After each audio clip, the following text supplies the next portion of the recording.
We rolling? Yep. All right, guys. How y'all doing, man? Before we get started, man, I just want to say this is a very important day in history. So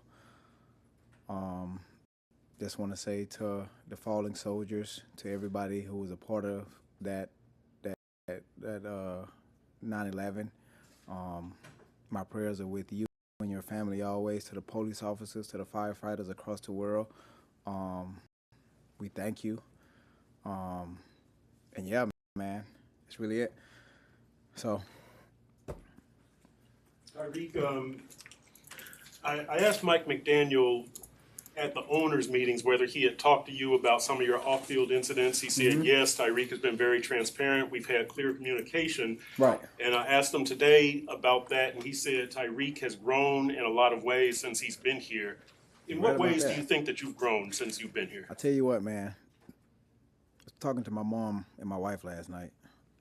I told her, man, what I went through the other day, this happened at the right time in my life because the way I've matured, the way I've been handling myself, with my kids, stepping up as a father, just all of that, man. So the older I've been getting, man, the more I've been realizing like how important it is for me to just, be a pro's pro. Obviously when you first come into the league, like you just want to have fun, do whatever you want to do, man. But like I've done all that. Like I now like see how important it is to like be a father, be a husband, be a son, and just be that family man that my grandparents raised me to be, man. So that's the maturity he's talking about. So when my teammates see me now, like I'm with my wife, I'm with my kids, I'm enjoying life, man. I'm slowing my life down. Like I'm not doing the crazy things that I used to do, when I was first came into the league. Like I'm handling myself, with a lot of dignity now, so and a lot of respect. So and I'm representing my last name well. So And a follow-up to that, do you think you did anything wrong in this situation? Do you think that your attitude could have been different to the police? Do you think you could have kept your window down? right. Have you thought about that? Yeah, I have, man.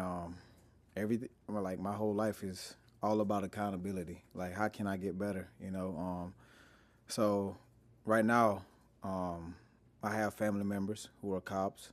We've had conversations. Yes, I will say I could have been better. I could have let down my window, in that instant. But the thing about me is, man, I don't want attention. I don't want to be like cameras out, phones on you, in that moment. But at the end of the day, I'm human. I gotta follow rules. I gotta,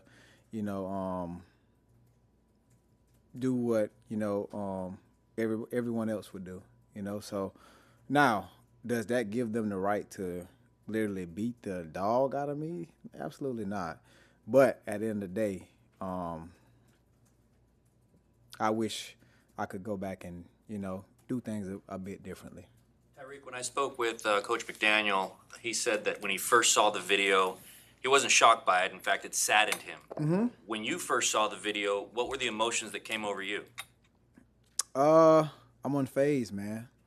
I'm unfazed. I'm one of those guys. I'm unfazed by it, man, because I'm not the only one that goes through that, man. You feel me? Like, and where I'm from, you typically see that, a lot, and you don't hear about it, because not everybody has the same resources as Tyreek Hill. Not everybody has the name Tyreek Hill, or not able to call a Drew Brooks or Drew Rosenhaus or something like that, man. So I'm really like unfazed to it.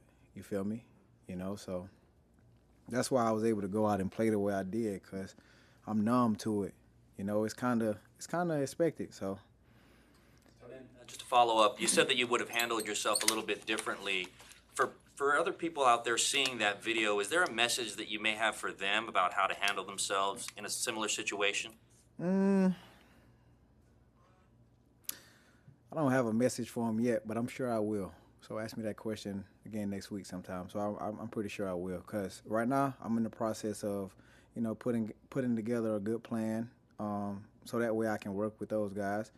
Cause I think it's good, man. I think we should lean on each other. You know, like we have influence on the community, and I don't think that we should, you know, use this as a moment to, you know, separate, you know, people or divide people or, you know, make it a battle or anything like that, man. Cause I still love cops.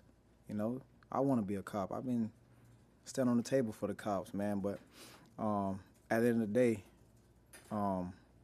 right now what I'm focused on is my job, and that's to play football. You know, and that's all that I can be, the best football player I can be, man. So. How are you yourself handling the situation? Obviously, it's a lot Right. of trauma. So, are you okay? Yeah, I'm good, man. Like I say, I'm really unfazed to it all, man. Like, I've been praying a lot, you know, with my wife, having conversations with my mom a lot, talking to my kids a lot, you know, because at the end of the day, like, those are the most important people in my life. Those are the people that, you know, that are in my circle, like, and I could care less about whatever somebody else has to say about me or the situation or whatever goes on, you know. So I think the biggest thing for me is just, you know, making sure that I'm all right, and my family has been doing a great job with that, you know, because they ask me literally every 5 seconds, are you all right? Are you all right? Are you all right? I'm like, I'm good. I'm good. Like, I went to the grocery store last night. My wife called me literally like 10 times. Like, it's crazy. So I'm good. Obviously, you're used to living your life in a spotlight, though. But Right.